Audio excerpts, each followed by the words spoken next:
We had a pretty solid day on Wall Street with the S&P 500 up nearly 1%. The bulls have been somewhat resilient this week, and we talk about some of the reasons why that might be happening in tonight's video, including a long discussion on commodities and how many of them are starting to collapse left and right, perhaps helping the notion of lower input costs, boosting future margins for other companies that are out there. So make sure you check out that discussion. In addition to that, we're going to check out our normal breadth measures to find out that today's rally was strong, but it was not as strong as what you would have expected when you look underneath the hood. About a third of the stocks in the S&P 500 actually closed lower here today. And then we'll get into our trade application example, where I wanted to feature a well-known stock that I've talked about countless times from a dividend growth investing perspective, but take a slightly different spin with it here tonight and look at a more of a neutral trade with an iron condor. So with that, let's go ahead and get started. Welcome to the Market Outlook video presented by MarketScholars.com. I'm your host, Brandon Van Zee. It's June 23rd, 2022. First of all, if you're new, welcome aboard. Remember to go over to YouTube, click subscribe on our channel, then go down below into our description area and make sure you're signed up for our email distribution list so that way you can be notified whenever we post these videos. And you'll also see which stocks are giving you the overbought and oversold cluster signals within the S&P 500 at the bottom of those emails.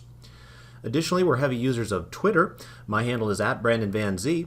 I would encourage you to follow me if you're not doing so already. And we really appreciate those of you that click like and retweet on these Market Outlook related posts. And then last but not least, we do have a presence on Facebook. Feel free to join our group at that web address you see in the logo in front of you. All right, let's go ahead and jump into today's trade activity. Let's pull up our S&P 500 heat map. And boy, oh boy, what a glorious day it was. Some of you might have seen my tweet here a moment ago. I was actually not really paying all that much attention, believe it or not, to the market today because I happen to be teaching the longest class that I've ever taught in my whole life.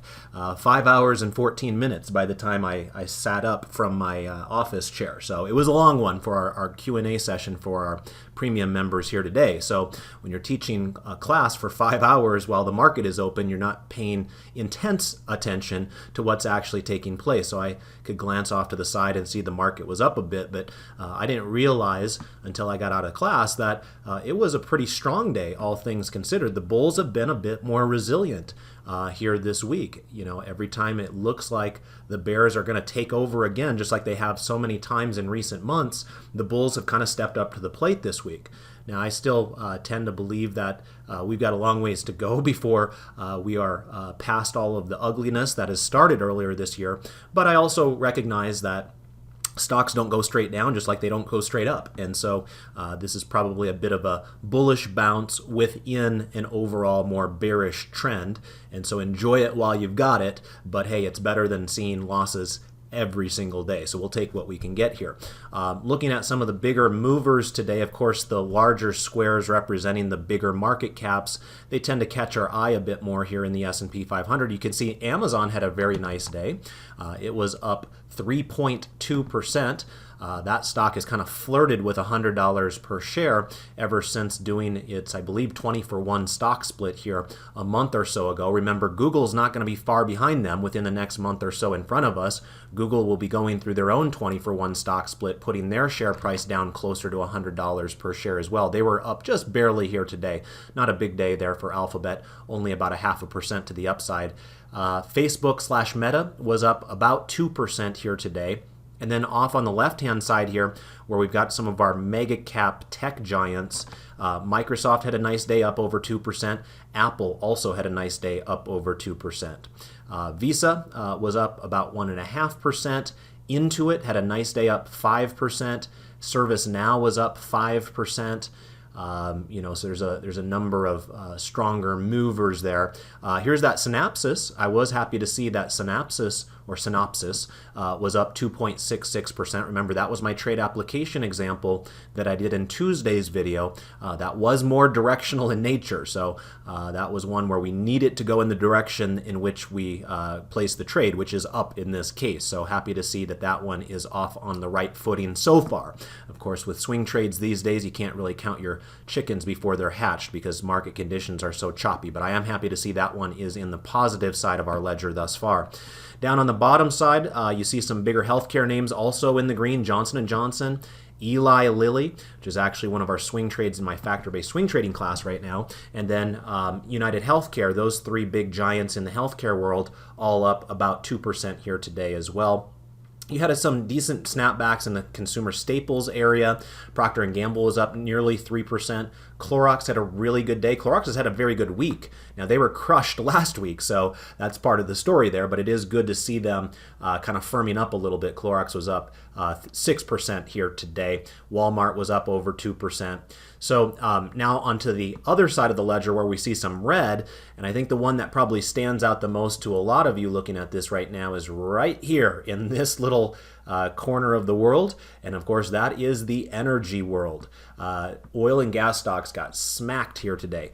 ExxonMobil, which was portrayed last night in David Faber's excellent documentary on CNBC, was down 3% today. Chevron, their fellow aristocrat energy component, was down 3.5% today. Conoco was down 5% today. Valero in the refining space was down 7% today. So most of our biggest movers to the downside had something to do with commodities. We'll talk a little bit more about that later, but that kind of plays into why Caterpillar was down 5% and John Deere was down 6%. And then where's Archer Daniels? Here's Archer Daniels Midland, another dividend aristocrat company. Technically, it's in the consumer staples space, but it's basically, very closely aligned with agriculture and had been doing fantastically well earlier this year, but it got smoked today. It was down 7% as a lot of commodity prices all of a sudden are spiraling lower,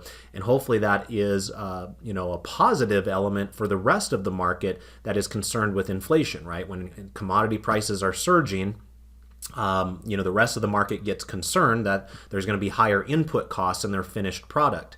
And so now that we're starting to see, a little bit of bloodletting there in the commodity space, maybe there's going to be a little bit more optimism around the rest of the market. We'll have to see if it holds or not. We've kind of been through this rodeo a few times already in calendar year 2022, but today was a pretty violent day to the downside for a lot of those commodities. You'll notice down below, Newmont Mining in the gold space was down about 3%, and then Freeport-McMoRan in the copper space was down about 5 or 6% there as well. So other than kind of the commodity area, we did find a little bit of weakness in the semiconductors. Notice NVIDIA and Qualcomm, Texas Instruments, AMD, they were all down here today. So kind of interesting separation between specifically semiconductors within technology and then all the other industries within technology holding up reasonably well. And then you'll also see that the banks struggled on a relative basis here today. Remember, a lot of those stress tests coming out here to see how the banks' balance sheets are and if they're ready for, a presumed recession that could be on the horizon. Let's go ahead and pop on over here to the main part of the platform now and take a look at our breadth measures. And you can see I've got the S&P 500 pulled up here in our index watch. And there were about 337 stocks out of the 500 that were up today and about 166 that were down. And so that's a pretty interesting split of 2/3 of the stocks were up, 1/3 of the stocks were down. So, today the market was up about 1% for the S&P 500. And usually when that's the case, our breadth numbers are actually a little stronger. Today was one of those stranger days where we had a good end result for the overall index, but if you look under the hood, we didn't have as much participation as we would have expected, with a lot of those banks and commodity-related plays kind of stinking up the joint, so to speak. So we'll see if that leads to further weakness going forward, or if they're just kind of taking a little bit of a day off. Let's go ahead and move on now to our 4 grid here. This is chart 4B for those of you that are premium market scholars following along with your own charting package at home. And this is our main view for looking at the market forecast technical indicator. I actually spent quite a bit of time discussing the market forecast indicator in my question and answer session today, revolving around a question about market forecast clusters on daily charts and weekly charts. So if you're interested in that conversation and you're a premium member, make sure you check out my recording that is now available on our website. But with this particular view, I always like to remind folks that unless you hear David or I say otherwise, our default line that we're looking at on the market forecast technical indicator is the green intermediate line. So if you just hear us say, well, the posture of XYZ is bullish or bearish or what have you, assume that we are using the intermediate posture for that conversation.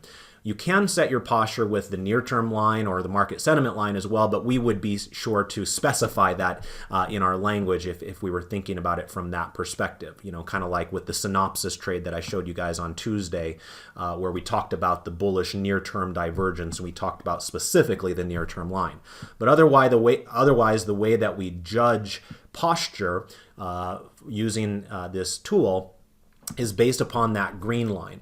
And despite the rallies that we've had thus far in this holiday shortened week, most of our indices continue to have bearish postures. We do have one change to report on that front, however, and that is in the lower left-hand corner, and that is the good old NASDAQ composite. And remember, that brings a smile to my face because 1 week ago in Thursday's video, I sold the puts on the Qs, which is basically the ETF that tracks most closely the NASDAQ composite. And so I personally would like to see the NASDAQ start to outperform a little bit here.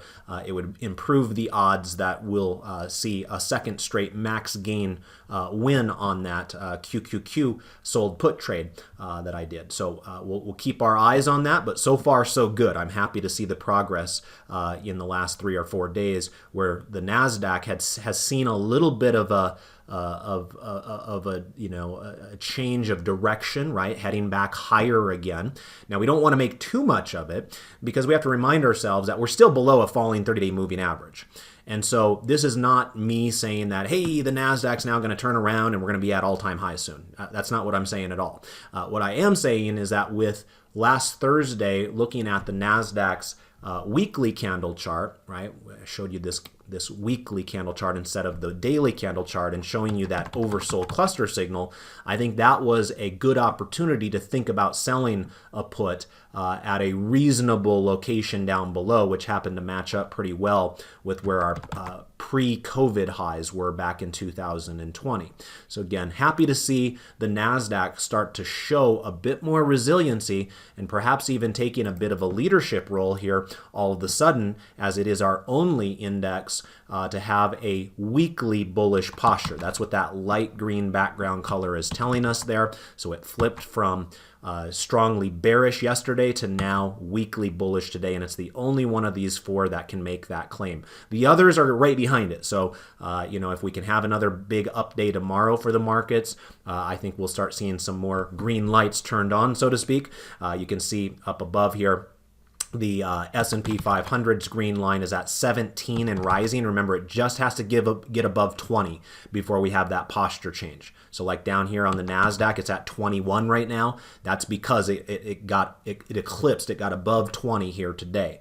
So with a big move in the markets tomorrow, it is possible that the S&P 500 and the Dow Jones follow the NASDAQ into a weekly bullish posture. The Russell 2000 probably got a little bit more work to do. Remember, all of a sudden, it's our laggard with an intermediate reading of only 14. So it would take a bit extra effort to get above 20 in its case, and that might not happen until next week. But again, I'll reiterate, even if we do start seeing these bullish postures across the board, it does not necessarily mean that all of a sudden we're off to the races again. What I want to see is for constructive behavior on the charts to lead us to seeing the price action stay above the 30-day moving average. That has been a real challenge for these markets in 2022. We just have not been able to do that for long periods of time. We had a bit of hope that maybe the Russell 2000 could have pulled that off 3 weeks ago or so, and it did a reasonably good job of staying above the moving average. It just simply couldn't hold it, and then you had this 5-day sell-off here. So that's the fear. You've had a couple of those 5-day sell-offs along the way, and those are absolutely vicious, and they kind of squeeze the life or the hope out of the markets. And so that's the type of market we're dealing with, where it kind of feels like you can't trust this market all that much. And it's kind of flipped from in previous years being, buy the dips to now selling the rips. And so I want to approach the second half of the year with caution, even though I know, as I mentioned before, that markets don't go straight down. So there will be some tradable rallies along the way, and we could very well be in the midst of one of those right now. Remember what I shared with you guys on Tuesday's video continues to be the case right now, that we have a lot of bullish near-term divergence signals.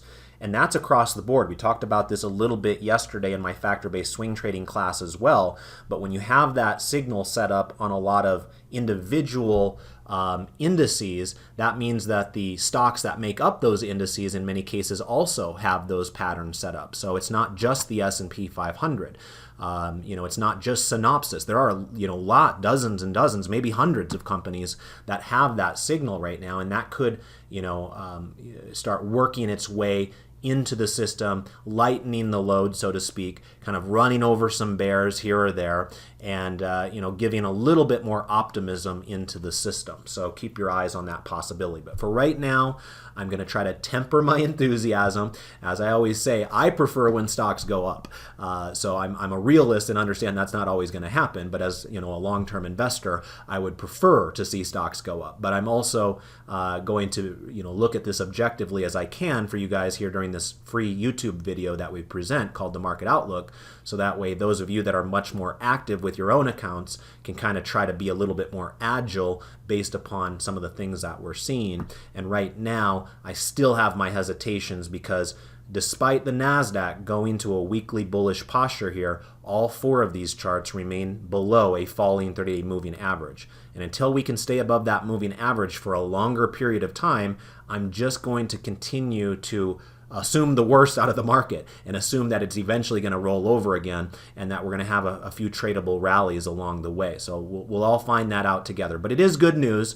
There has been more resilience out of the bulls this week. We're happy to see it. It's much better than the complete disaster that was a couple of weeks ago where it was just chaos and selling day after day after day. Kind of feels like we're all collecting our breath right now, right, within the marketplace. And so a little bit more smooth from that perspective. We also have to acknowledge the possibility that if we are heading towards a recession in the economy, it's possible that a lot of the damage has already been done in certain areas of the market. We've talked about the growth stock area getting absolutely blitzed for many months at this point. This is nothing new. Remember, the NASDAQ actually topped out last year, in November last year.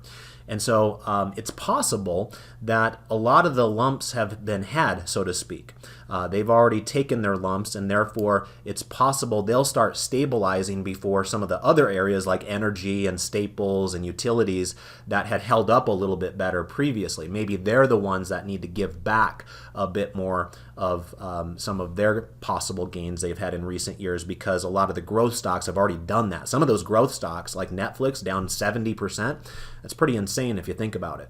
And so I'll be on the lookout for that possibility to emerge as well if we continue to have overall slightly bearish markets into the future. Will some of those growth stocks that have already taken a huge beatdown, will they be able to stabilize and maybe even offer some hidden strength within an overall more bearish market? So if I happen to notice that sort of thing, I'll let you know. One of the things I shared with my students in the Q&A class earlier today was Zoom video as just one example. I don't want to make too much of this, but I'm just going to merely point it out. Zoom video actually looks pretty strong all of a sudden on a relative basis, ticker symbol ZM here in the lower right-hand chart. If I were to compare that to a much more popular NASDAQ stock like Apple, Apple still looks very poor in comparison. So Zoom video, of course, has been cratering in the last year and a half or so. So it's interesting to me that some of these hyper growth stocks that had been literally just been thrown away for months and months, if not years, have all of a sudden started to stabilize just a little bit here, and almost in a sneaky fashion where not a whole lot of people are talking about them, whereas the more marquee names out there like your Apples and your Microsofts and what have you that kind of represent the bigger market caps and therefore shape the S&P 500 a bit more, they still look kind of poor in comparison. So keep your eyes on those types of companies like Zoom Video. Every so often there's interesting developments that if you're not paying close enough attention to, you might miss, and it might end up having you miss a perfectly good trade setup as well, because you're too set in your ways of looking at only those mega cap companies that kind of control the market action that's out there. All right, let's go ahead and put a ribbon on this, or a bow on it, by letting you know here that the S&P 500 was up 0.95% today. The Dow Jones was up 0.64% today. The NASDAQ Composite was today's leader. It was up 1.62% today. And then the Russell 2000 was up 1.27% here today. So had a decent day, or a decent snapback there for that more speculative area. But again, all of them except for the NASDAQ continue to have strongly bearish postures, and all of them, including the NASDAQ, are still trading below their falling 30-day moving averages, and so we still have work to do. Let's go ahead and step on over here to the internet briefly.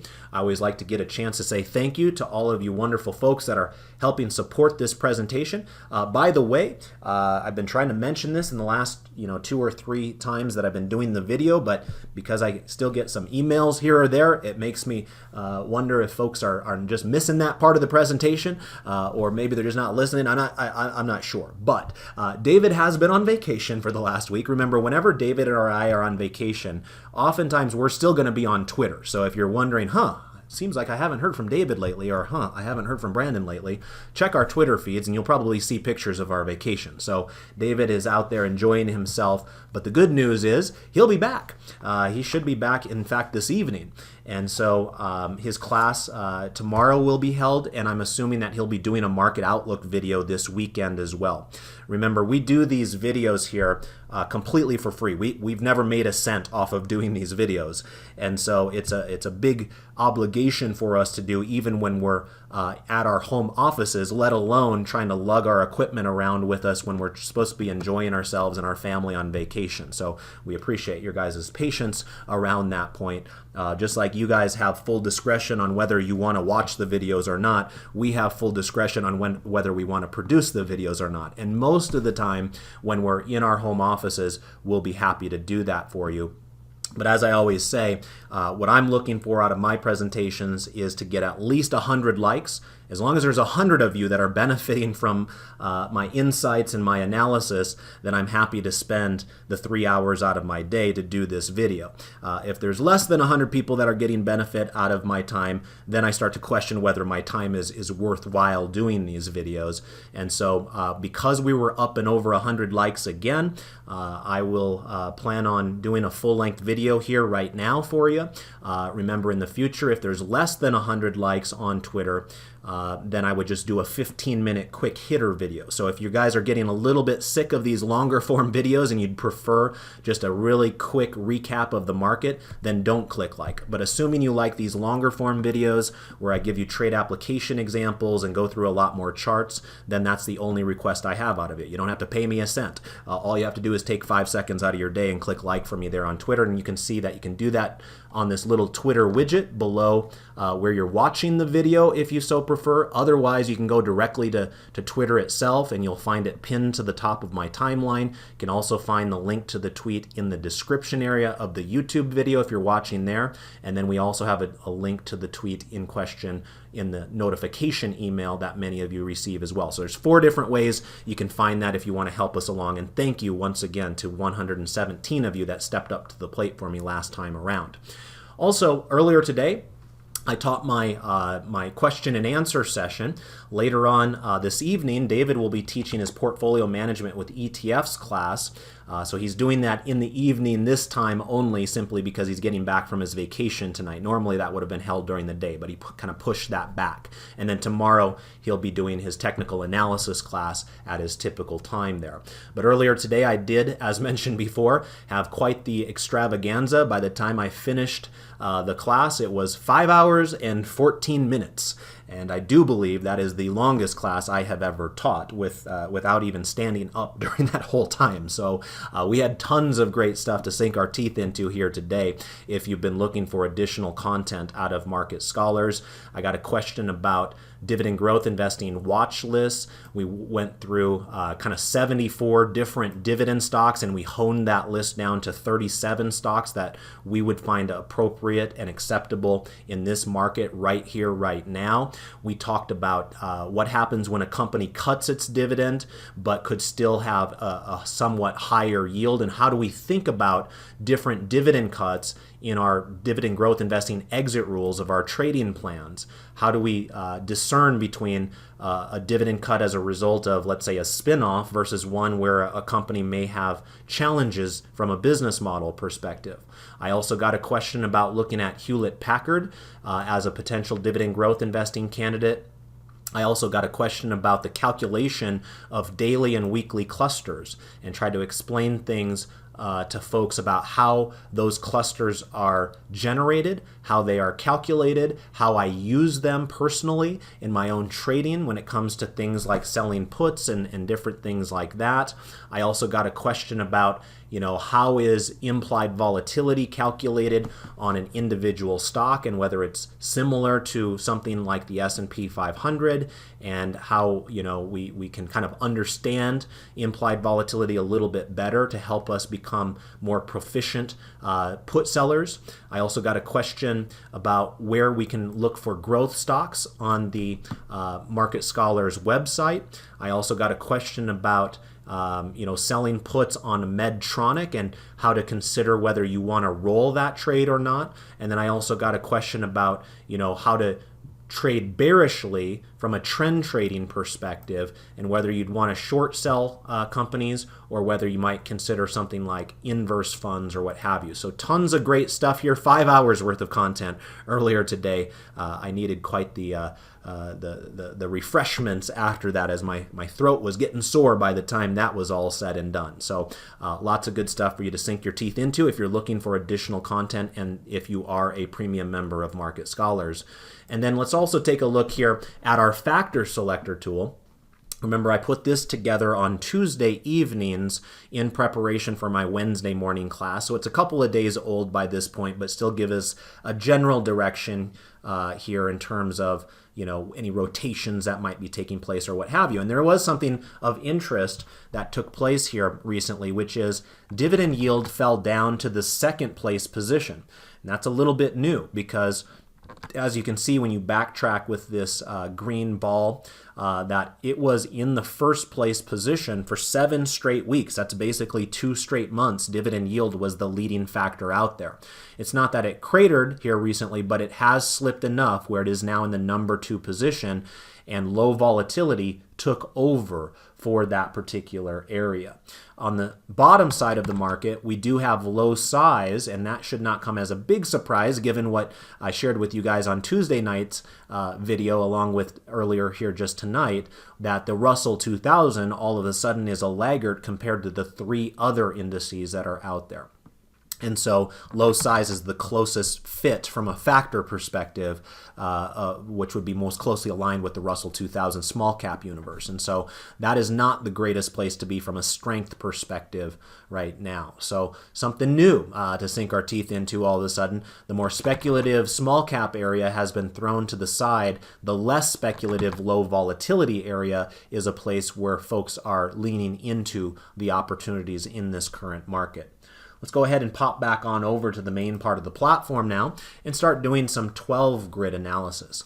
And let's shake things up a little bit here today and look at our commodities 12 grid, because that was one of the bigger stories. I kind of touched upon it already when we were looking at our S&P 500 heat map earlier, but this will kind of be a bit eye-opening to some folks when we look at this chart 5K here, which I don't always look at, but I think it is relevant in tonight's video especially, because commodities have gotten absolutely trounced here in the last week or so. And that has been a change of pace. Remember, commodities had been a leading area of this market up until recently, but things are changing very, very rapidly. In the upper left-hand corner here, this is ticker symbol DBC, and that is an ETF that will track a more broad-based commodities index, so it can kind of give us a general sense of commodities across the board. And you can see it has been tough sledding here for DBC. It topped out here on June 9th and has gone down basically straight down, right? You had a couple of days where you had basically sideways action, but it has been a very rapid deterioration. And a lot of times when you see charts that look like this, where you have this nice upward trending chart, it'll come down and gently kiss that moving average and then bounce back up above it. You know, we saw that countless times back here. It kissed it there, it kissed it there, it kissed it there, it kissed it there, it kissed it there, it kissed it there. Over and over and over again, when this would come down to the 30-day moving average, it would basically touch it and bounce back up and off of it. But notice how this time seems to be different. This time, it came down to that moving average, and rather than bouncing back up and off of it like it did so many times in the past, this thing just went straight through it like a hot knife through butter. So that is a little bit more concerning here all of a sudden. Remember, if it spends enough time below that moving average, eventually that moving average will actually start rolling over, and then we'll end up with a red moving average. Right now it's still yellow, telling us that the moving average continues to rise despite the price now being below it. But you spend another, let's call it, week or so below this moving average, and the expectation should be at that point that you will see a red moving average. So it's starting to look a little bit more bleak here all of a sudden out of the commodities index. And so it's kind of one way to interpret that the market is taking these threats of recession pretty seriously, and if there's a huge pullback in economic demand, then that will play its way through the commodity markets there as well. Looking at some of the individual commodities now, you'll see that oil looks quite a bit like the general commodities index. Oil topped out basically on June 8th and has gone nearly straight down since then. And remember, oil had done a good job for basically 6 months. We're only looking at 3 months here. But if we were to look at 6 months, oil has been very strong during that time period. But again, I'll say the same thing. This doesn't really give you warm and fuzzy feelings to see it how viciously it went below that moving average, because it gives you the impression that this time might be serious. This time it might actually stay below there. So we'll keep our eyes on that. Natural gas is the same thing. Natural gas topped out also on June 8th and has gone basically straight down. In fact, natural gas looks even worse than oil from my eyes perspective. It's gotten to the point where it's so bad that you actually start having oversold cluster signals here on the daily candle chart for natural gas. Now remember, natural gas does move around with more aggressive volatility than oil in general, so this is somewhat par for the course. But because this has been such a violent percentage move down, notice the difference in the moving averages between oil over here with a yellow moving average and natural gas over here with a red moving average. This has already shown destruction. In fact, this is a rare example of the moving average pivoting immediately from green to red. And that can only happen traditionally with very volatile securities like natural gas. Otherwise, normally what you expect to see is a transition that takes place. Let's use corn down below here as an example of that. Corn had this nice green moving average with price above a rising moving average, and then things started topping out a bit over here in late May, and notice that transition of yellow before we got to red, right? And that's likely what's going to happen here with oil, and that's likely what's going to happen here with the commodities broad-based index. But natural gas was unique in that it was like a light switch. It was going straight up and then it was going straight down, and that had quite the impact on the moving average calculation where you basically skipped yellow. You went from green to red immediately. So natural gas has been a house of pain here for the last 2 weeks. Gasoline itself always slowed to adjust, right? It always likes to frustrate the American consumer. Gasoline, of course, is what we put in our cars, at least those of us that still have internal combustion engines. And so usually there is a lagging period where natural gas reacts slowly to the movements of oil, because remember, there's an extra refining process and extra time that goes into that. It's not like you're digging oil out of the ground and then it's immediately going into a car, right? There's a whole process in between there, and that accounts for some of the lag that takes place. But even gasoline is now down below its moving average as well. It's not as far down below as oil and natural gas, but nonetheless, it kind of confirms that all of a sudden there are challenges in the energy complex. And we really haven't been saying that at all in 2022. This is the first time we are saying that, because it's more violent this time. It's more real and in your face. And so, like I mentioned earlier, we should look at this for what it is and not necessarily say it's a terrible thing, because as you can see, the rest of the market has done well this week.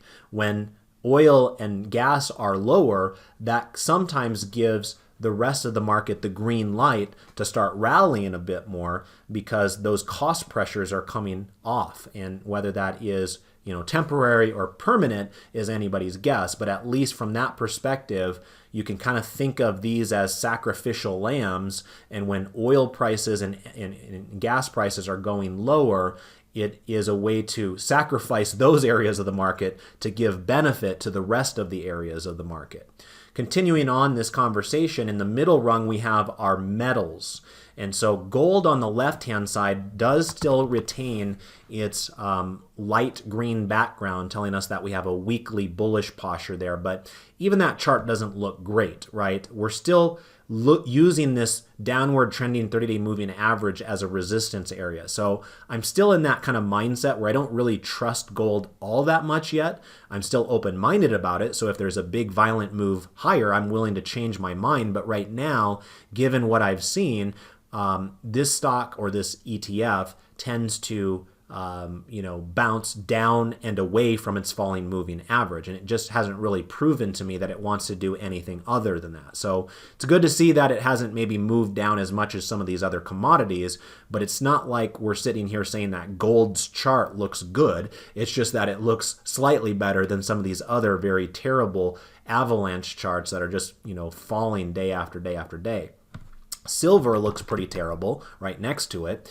Silver is, it was down about 2% here today, and it has a strongly bearish posture. It's also bouncing down and away from its falling moving average. Platinum also looks pretty bad, and copper looks pretty bad. Dr. Copper, as they call it, because it's a way to gauge economic activity within, especially the home building markets and construction markets and things like that. And so that's yet another sign that the housing market has a very tough challenge in front of it. Remember, we've already known that from stocks like Whirlpool and Lowe's and Home Depot, and of course all of the direct home building companies like Toll Brothers and Lennar. But I would say that earlier today, at least, KB Home was up. I don't know if it finished higher. Let's all check together. Here's KBH, and it did. It had a nice day. It was up 8.5%. It did report earnings yesterday afternoon, so that was a good snapback for KB Homes. But again, we've got a long ways to go. There was so much damage done going into the earnings announcement that even an 8.5 moved higher was not one that changed the direction of the chart. So when you look at something like JJC to look at what copper is doing, it's kind of confirming the same things that we've already been talking about for several months, which is there is extreme challenges within the home building and construction areas of the market right now. So things don't look much better there in the metals. Now remember, the metals weren't really firing in all cylinders anyway. It was the energy complex that was holding the commodity in general area up.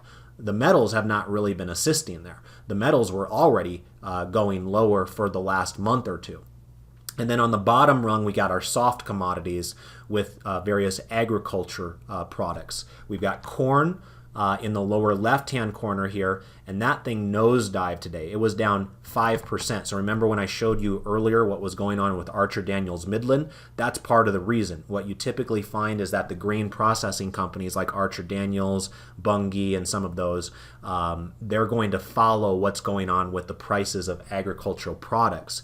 Now, corn wasn't alone. Another one you could pull up that's not on this 12 grid, but that you could pull up if you wanted to, is wheat, ticker symbol WEAT, and you can see it's kind of the same thing. Wheat is falling apart here in the last week. Remember, this was a leading area of the market just 3 months or so ago. Wheat and corn both benefited huge when Russia-Ukraine really started flaring up because, a lot of the country of Ukraine is used for cropland. And of course, if it's stuck in the middle of a war, you're not going to be growing crops in all likelihood there. And so all of the commodities prices in the rest of the world were going higher as a result of that supply coming off the market.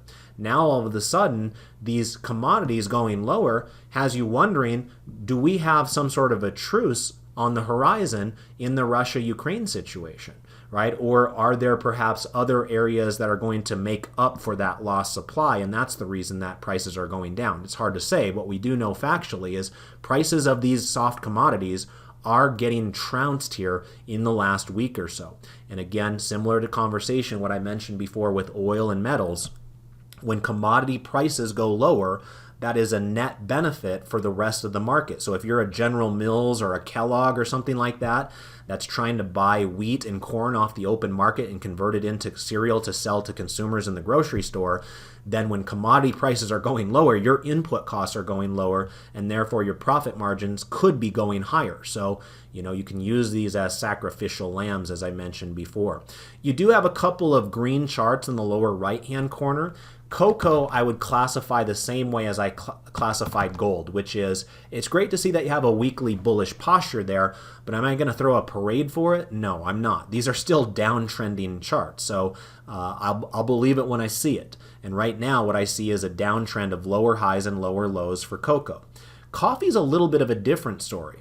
Notice the background color of coffee is that darker green color, telling us that we have a strongly bullish posture for coffee. And remember, coffee was a bit different early on as well. I remember having that conversation with you guys when the Russia-Ukraine war broke out. Remember, at that time, the other commodities were surging and coffee looked terrible. And I was talking about how, Ukraine is probably not a premier area to grow coffee in the world. Usually coffee is grown in more humid climates like South America and what have you, in Indonesia. So, coffee was in a significant underperforming situation, when Ukraine-Russia war broke out, but now we're seeing the opposite of that all of a sudden, right? So it's kind of interesting to see how these commodities change as time goes on.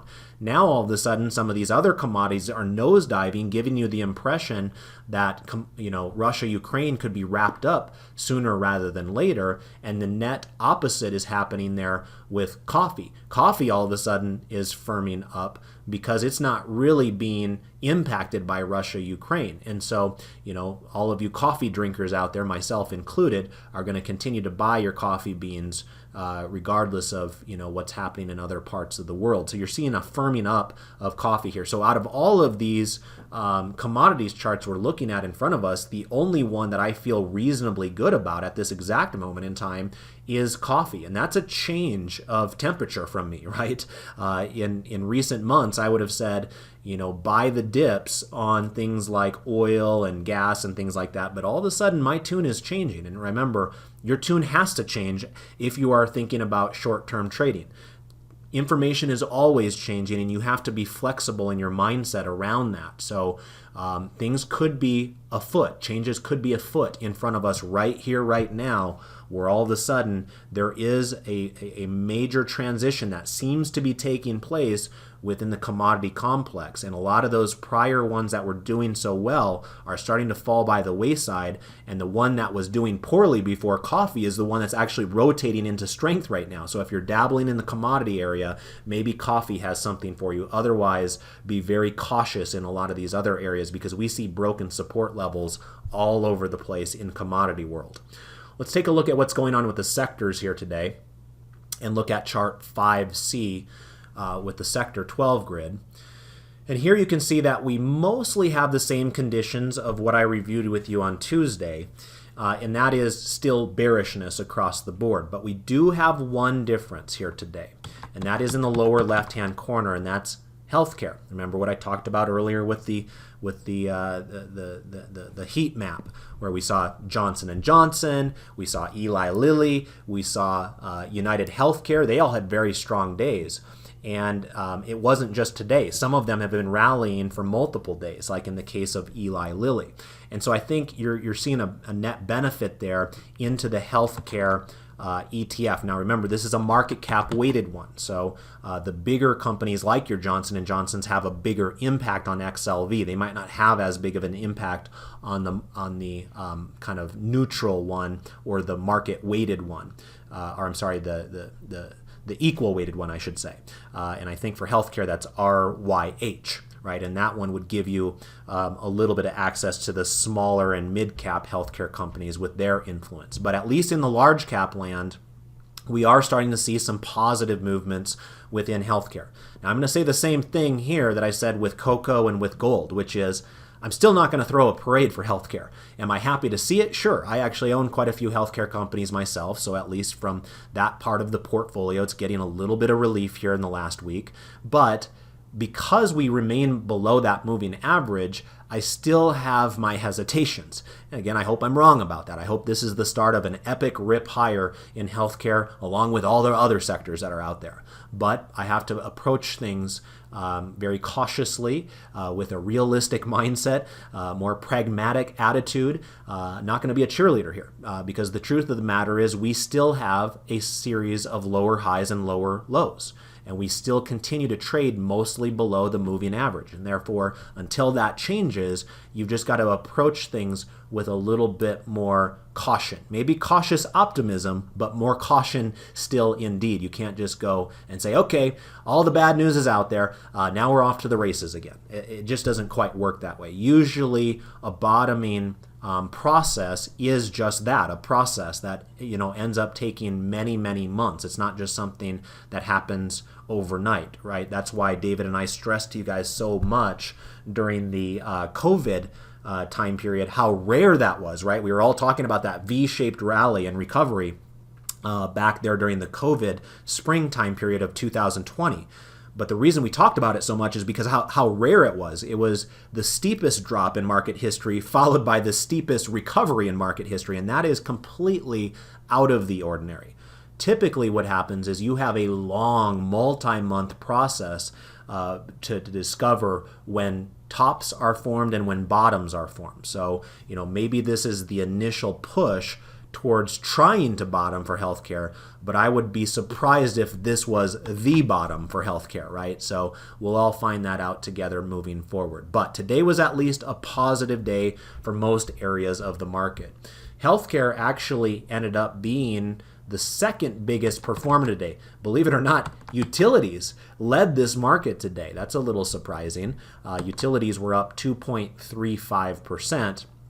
Healthcare was just behind it at 2.24%. So utilities sold off much more aggressively than healthcare. You can kind of see that here regarding 3 days in a row of oversold cluster signals on XLU, whereas you really only had one of them on healthcare. So did it get oversold? Yes, but did it get just blitzed to the downside? Not as aggressively as utilities. So that might be part of the story as far as why utilities did a little bit better today. They were more oversold to the downside than healthcare, and therefore they've had a little bit of a sharper recovery from those extreme oversold conditions as well. But it's the same story. This is not a good-looking chart, right? You're getting a relief rally here, but this is still a downward trending situation with utilities. So we have to approach this with that cautious optimism that I mentioned before, understanding that the path of least resistance does continue to be to the downside despite 3 straight rally days for utilities down there. In terms of who were the worst performers today, you don't have to look too far to discover it was energy. Again, going back to all that time I spent with you just a moment ago, showing you all those commodity charts, it should not be a surprise to learn that energy was the worst performer today. It was down 3.7%.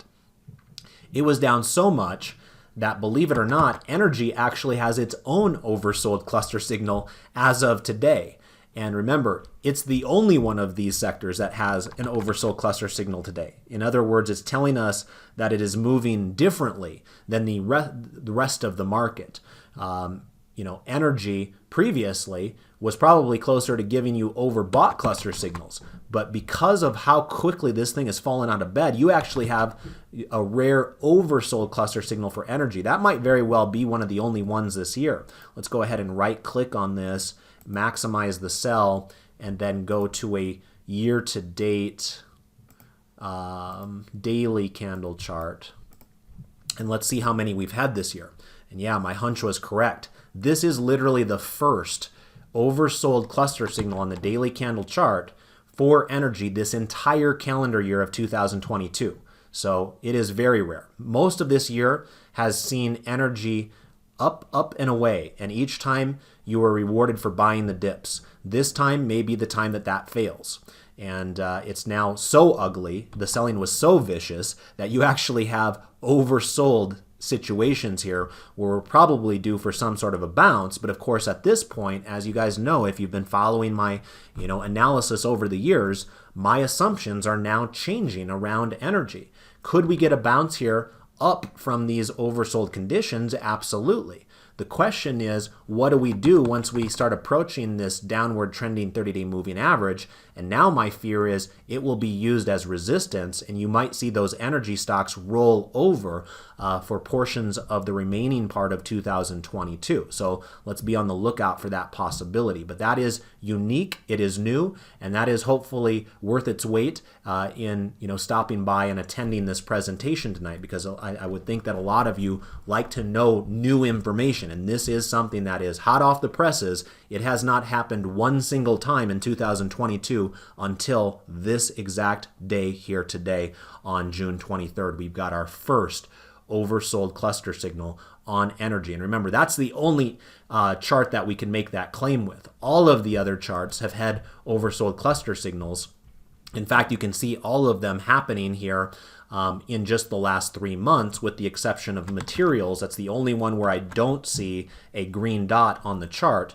But if we were to maximize the materials and then do the same thing that we did with energy and look at a year to date, let's see if we can find any clusters from that perspective. We don't, so I take that back. Sometimes I try to prove a point and I'm wrong, and this is one of them. I would have guessed that materials would have had at least one oversold cluster signal on a year-to-date basis, but I was mistaken. It has not. So remember, materials have not been the superstar to the upside that energy has. But on the whole, remember, when we look at the sector selector every single week the way that we do here in these presentations, materials has largely been in kind of the top 4 sectors. So it's rarely been number 1 the way that energy has, but materials is almost always in the top 4 because it shares a lot of the same attributes as energy does.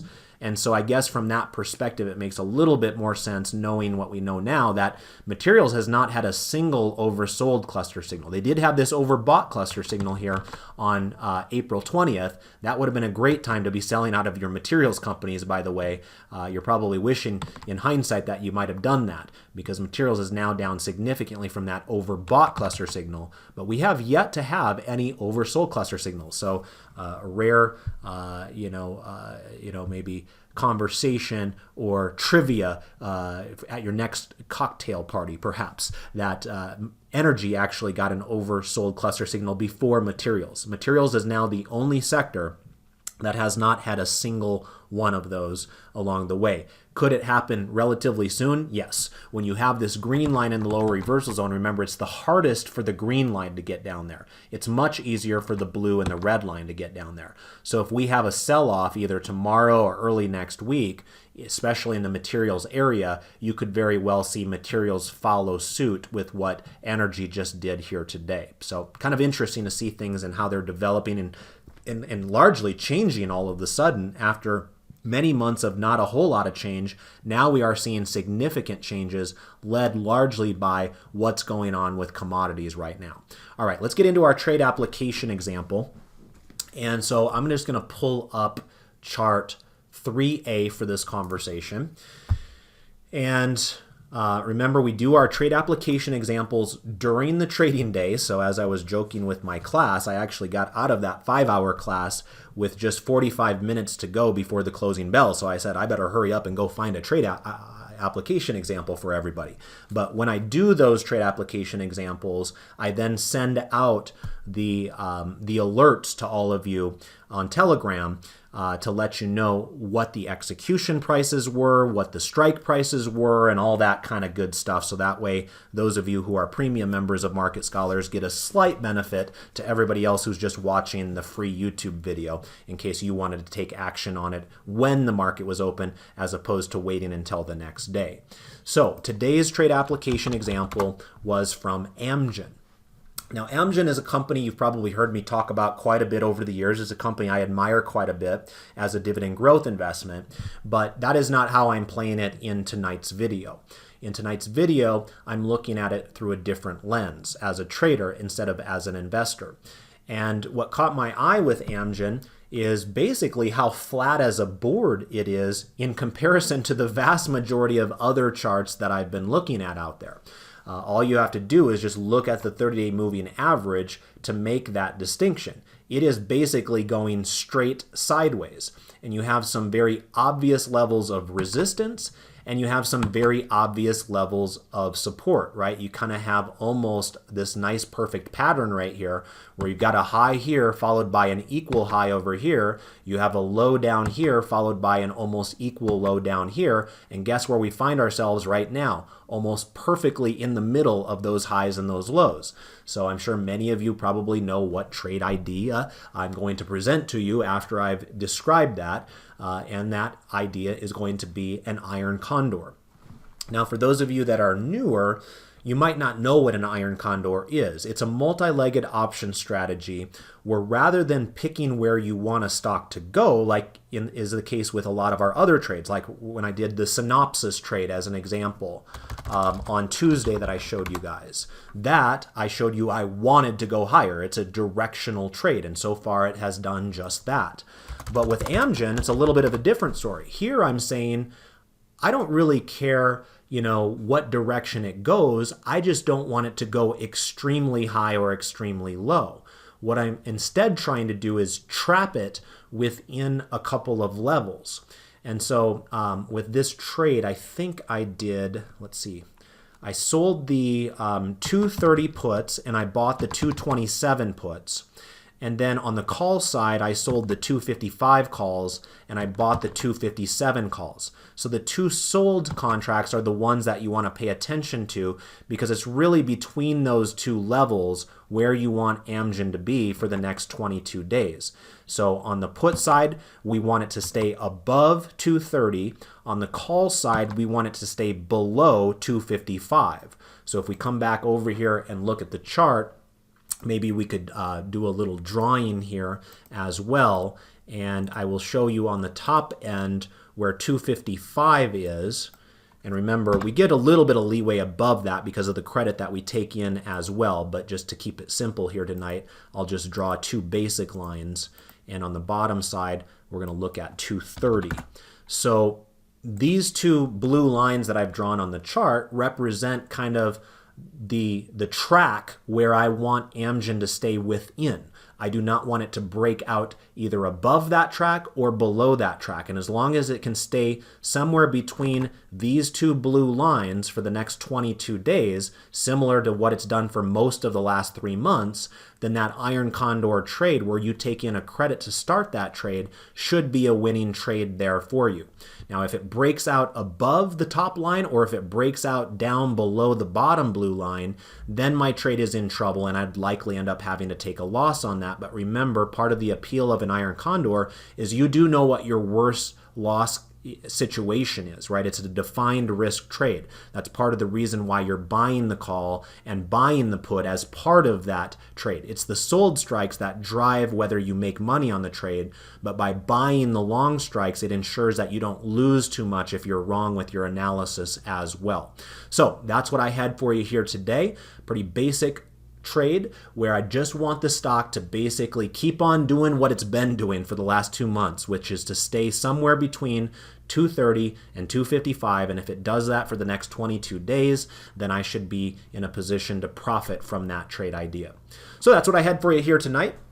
Again, appreciate you checking out these videos. If you appreciate the effort that went into producing the video, I ask one simple request out of you. Take 5 seconds out of your day to click like for me there on Twitter. As long as we're up and over 100 likes, I'll plan on doing another full-length video like this one on Tuesday. If we're below 100 likes, then I'll just end up doing a quick hitter 15-minute video. And so I'll let you guys collectively decide what you prefer out of those two options there. And again, remember, David should be back from his vacation tonight, and so you should be able to see what his analysis will be this weekend with his market outlook video as well.